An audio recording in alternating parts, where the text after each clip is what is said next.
All right, so this is 6-1, and we're going to be trying to create a worksheet.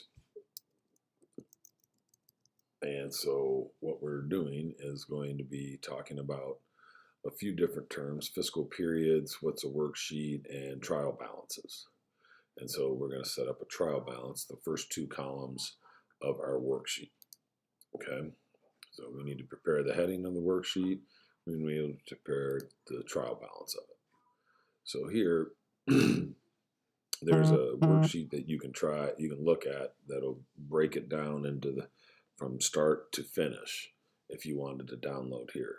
We're not going to show you that now because we're going to work through it throughout this entire chapter, but it's there if you wanted to look at it. Consistent reporting. All right, so this is one of those accounting concept principles that we use. And so what we're trying to do is managers, the owners of the company, the managers, the business managers, accountants, they want the information from the business to make sense. They want it done the same way. They want it summarized in a certain ways.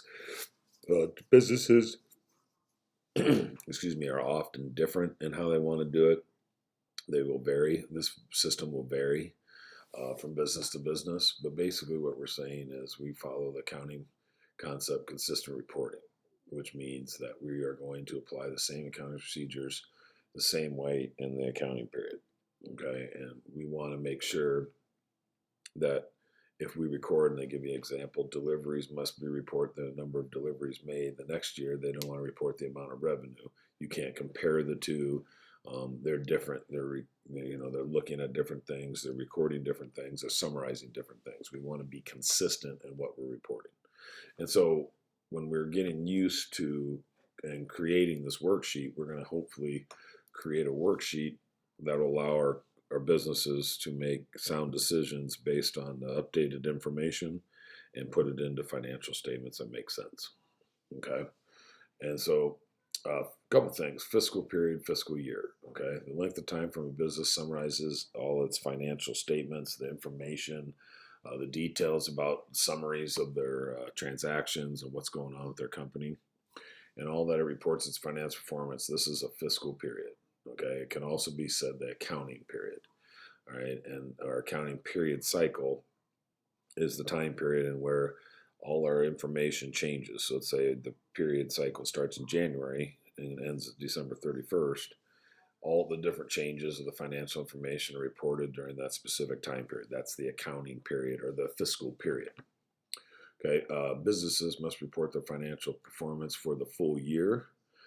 Fiscal period will consist of 12 consecutive months.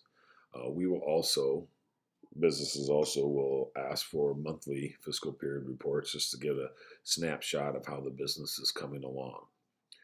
Often, fiscal periods begin on the first day of the month, and often businesses will choose a fiscal period, this 12-month cycle time period. They often will choose this when it's a period of low business activity. This way, the end of the year accounting comes at a time when their business isn't swamped.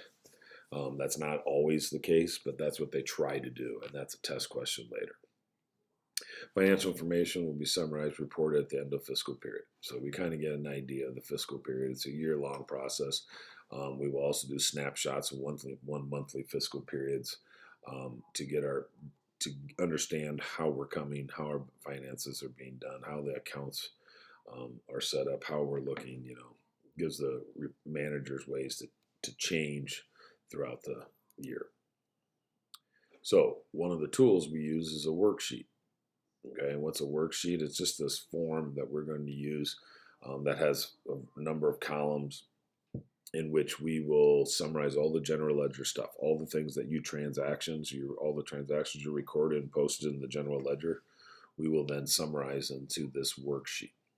Okay, and this worksheet will then be used to help financial statements. So a column or accounting form used to summarize the general ledger information needed to prepare financial statements. That's what that worksheet is.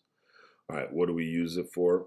We want to make sure we can prove that debits equal credits in the general ledger. All the stuff that we posted is added up, makes sense. We think it's pretty good when we go into it because we have all these checks and balances, but we need to prove debits and credits equal in the general ledger. Then we need to be ready for any changes. We call these changes adjustments to bring accounts up to balance. We don't want to go into the next fiscal period thinking we have $10,000 worth of insurance when we used 8,000 of it, or we don't want to think we had $20,000 worth of supplies when we used 18,000 of it. So we need to update some general ledger accounts, and we'll call those things adjustments later on in 6.2. And then we'll also use these financial statements. We'll separate these general ledger accounts into income statement, balance sheet accounts. We've kind of been hinting towards that. Now we're going to do it. And lastly, we'll figure out if we had a net income or net loss for that fiscal period. It could be a 1 month, it could be 1 year, depending on how we'd want to decide it. We're going to do monthly ones for our examples. Journals, ledgers are permanent records. We've talked about that. That'll be a test question for businesses. They're usually done in ink. Again, now this doesn't apply to us because we're no longer doing things in ink and pencil, but it's still asked of you, so we want to cover it. A worksheet is a planning tool. It's used to help us get organized. It is not considered, a permanent accounting record, so it is done in pencil. It's just something that's done, okay? All right, so top of the worksheet, we will have a heading, who, what, when. They say name of company, name of report, date of report. We always say who, what is it, when is it, okay? And so who is it? Delgado's Web Services is our example. Worksheet is what it is, and for month ended January 31st. For month ended May 31st. Whatever the month is, you would put the last day of the month. The last day of the month is the date which we will prepare the worksheet or have it filled in. So who, what, when is the heading of the worksheet. This is a picture of the worksheet here. And the first 2 columns of the worksheet are called the trial balance. And what we're trying to do with the trial balance is make sure that debits and credits should equal. If they don't equal, then we got to fix it before we move on. We never move ahead unless these equal.